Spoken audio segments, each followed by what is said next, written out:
Dear student of class 5th, I am continuing my lecture on your chapter number 7, skeletal system and the nervous system. In last lecture I explained you about the skeletal system and continuing the same, the skeletal system. Now I am explaining you muscles, which is a part of the skeletal system. Muscles with the help of bones, ठीक है, with the help of joints causes movement in the body.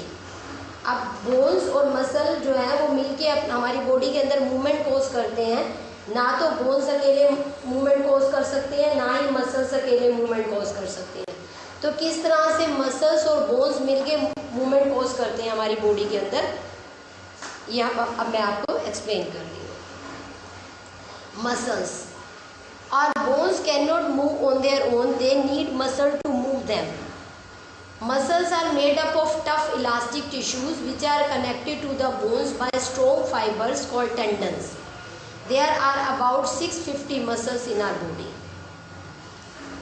देखो हमारी bones जो है वो अकेले जो है वो अपना फंक्शन नहीं कर सकती, हमारी बॉडी के अंदर मूवमेंट कॉज नहीं कर सकती हैं. तो बोन्स जो है वो मसल्स के साथ जब जुड़ जाती हैं तब मूवमेंट कॉज होती है. अब मसल्स की क्या डिफाइन होती है? Muscles are made up of tough elastic tissues which are connected to the bones by strong fibers called tendons.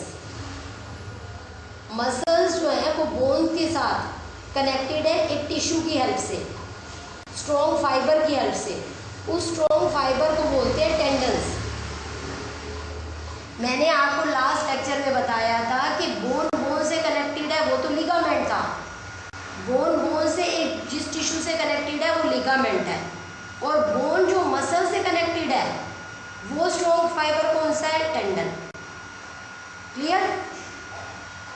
Bone से जिस टिश्यू से कनेक्टेड है दैट इज लिगामेंट, और बोन मसल से जिस टिश्यू से कनेक्टेड है उस टिश्यू का नाम है टेंडन.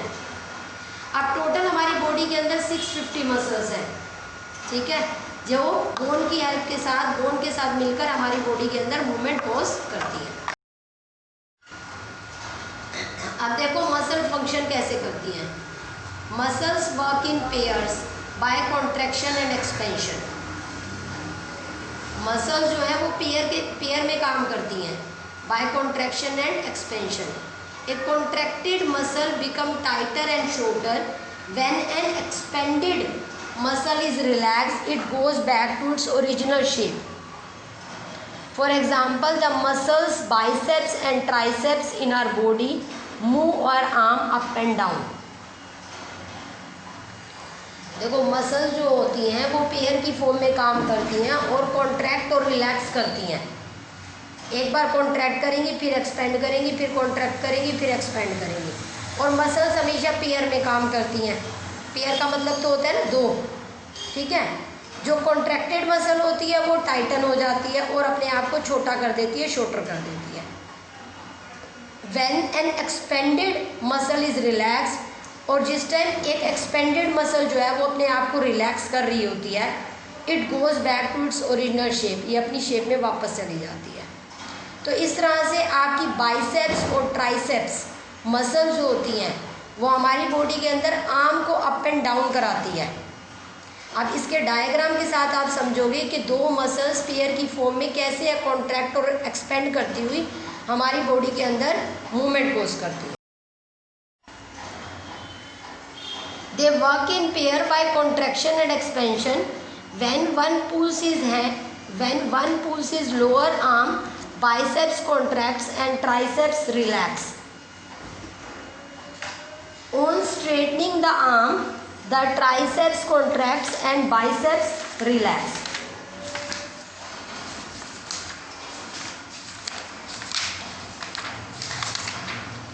किस तरह से, ये देखो डायग्राम में देखो आप लोग, डायग्राम में आप क्लियर देख पाओगे. मैं अगेन एक्सप्लेन कर रही हूँ कि किस तरह से आपकी बाइसेप्स और ट्राइसेप्स जो हैं वो आपकी आर्म के अंदर मोशन कोज कर रही हैं, आपकी बॉडी के अंदर, आपके आर्म के अंदर मूवमेंट कोज कर रही हैं, ठीक है. आपको देखो डायग्राम के अंदर देखो कि आपकी बाइसेप जब कॉन्ट्रैक्ट कर रही है, जो आपकी लोअर आर्म है ठीक है। लोअर आर्म में क्या है, बाइसेप्स जब कॉन्ट्रैक्ट कर रहा है उस टाइम अपर आर्म में ट्राइसेप्स जो है वो रिलैक्स कर रहा है और आप अपनी बाजू को ऊपर उठा रहे हो। जिस टाइम आप अपनी आर्म को ऊपर उठाओगे तो आपकी जो लोअर आर्म है उसमें आपका बाइसेप कॉन्ट्रैक्ट कर रहा है। ठीक है, कॉन्ट्रैक्ट करने का मतलब होता है एक तरह से सिकुड़ जाना। ठीक है, अपने आप को लिमिटेड कर लेना।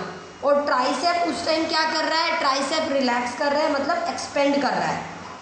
अब आप इसको नीचे की तरफ लेकर जाओगे, जब आप इसको नीचे की तरफ लेकर जाओगे तो अपोजिट हो जाएगा। अपोजिट किस तरह से, इस टाइम जो है वो बाइसेप्स रिलैक्स करेगा और ट्राइसेप आपका कॉन्ट्रैक्ट करेगा। तो इस तरह से आपकी मसल्स जो होती हैं दे वर्क इन पेयर्स। ठीक है, एक के रिलैक्स करने पर दूसरा कॉन्ट्रैक्ट करता है और एक के कॉन्ट्रैक्ट करने पर दूसरा रिलैक्स करता है, जिससे हमारी बॉडी के अंदर अलग अलग टाइप की मूवमेंट पोज होती है। There are 3 type of muscles in our body. अब हमारी बॉडी में 3 टाइप की मसल्स हैं, skeletal muscles, smooth muscles and cardiac muscles. ठीक है, इनको हम 1 बाय 1 समझेंगे। First, skeletal muscles.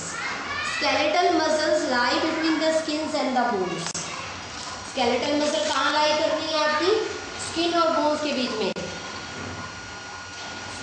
Skeletal muscle can move at our will, so these are called voluntary muscles. Skeletal muscles are used in running, walking, laughing and eating. देखो, skeletal muscle lie करते हैं आपके स्किन और बोन्स के बीच में। ठीक है, वो स्केलेटल मसल है और ये मसल हमारी विल के अकॉर्डिंग काम करती है। जब हम चाहते हैं तो ही ये काम करती है, हम नहीं चाहते हैं तो ये काम नहीं करती है। मतलब अगर मैं चाहूँगी कि मुझे वॉक करना है तभी तो मैं वॉक करूँगी। अगर मैं अपने चेयर को हिलाना चाहूँगी तभी हिलाऊँगी अपनी हैंड्स की हेल्प से। तो हैंड्स में भी तो मसल्स है ना, स्केलेटल मसल। पाँव में भी कौन सी मसल है, लेग में भी कौन सी मसल है, स्केलेटल मसल्स है। ठीक है ना, तो ये सारे मसल जो हैं जो हमारे स्किन और हमारी बोन के बीच में है, these are skeletal muscle and they causes movement according to our will. ये हमारी विल के हिसाब से चलते हैं। जब हम चाहते हैं तो मोशन होगा, जब हम नहीं चाहेंगे तो मोशन नहीं होगा। Running, walking, laughing and eating, ये सब इसी के ही एग्जाम्पल हैं। स्केलेटल मसल भी इसमें हमारी काम करती है। नेक्स्ट है smooth muscle. Muscles of our body, some body organs such as walls of the stomach and intestine have smooth muscle. These muscles are not under our control and work on their own. So these are said to be involuntary muscle. देखो, ऊपर वाली जो muscles थी वो voluntary muscle है, skeletal muscle, जिसमें हम चाहते हैं तो मूवमेंट होती है, जब हम नहीं चाहते हैं तो मूवमेंट नहीं होती, तो उनको बोलते हैं वॉल्यूंटरी मसल।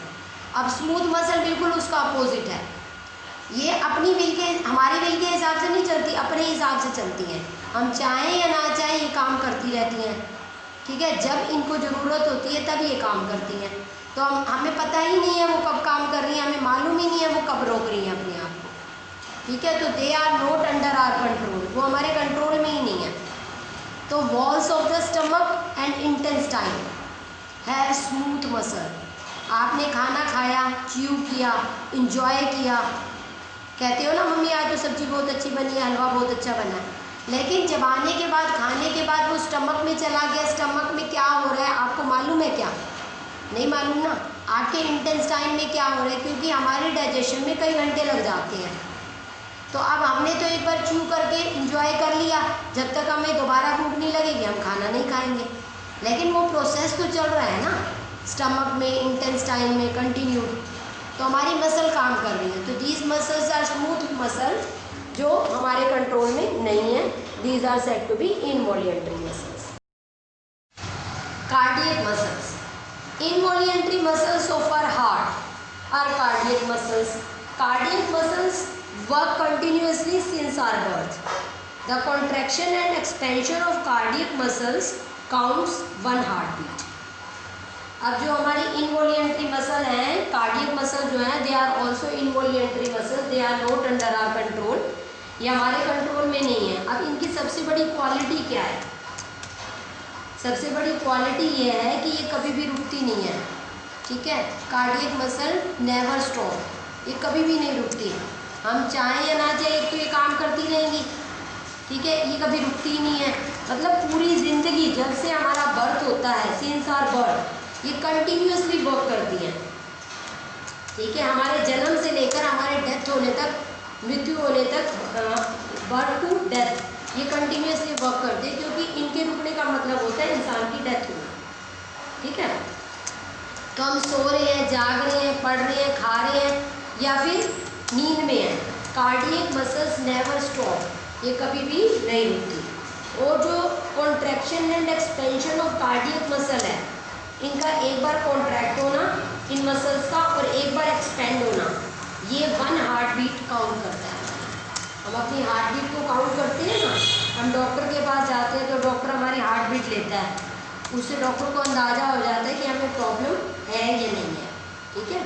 तो हमारी जो हार्ट बीट है उसका स्लो या फास्ट होना भी हमारी प्रॉब्लम को, बॉडी प्रॉब्लम को इंडिकेट करता है। तो इस तरह से cardiac muscles are involuntary muscles that never get stop and never get fatigue, कभी फैटीग नहीं होती, it can never stop, it only stop at the death of a person.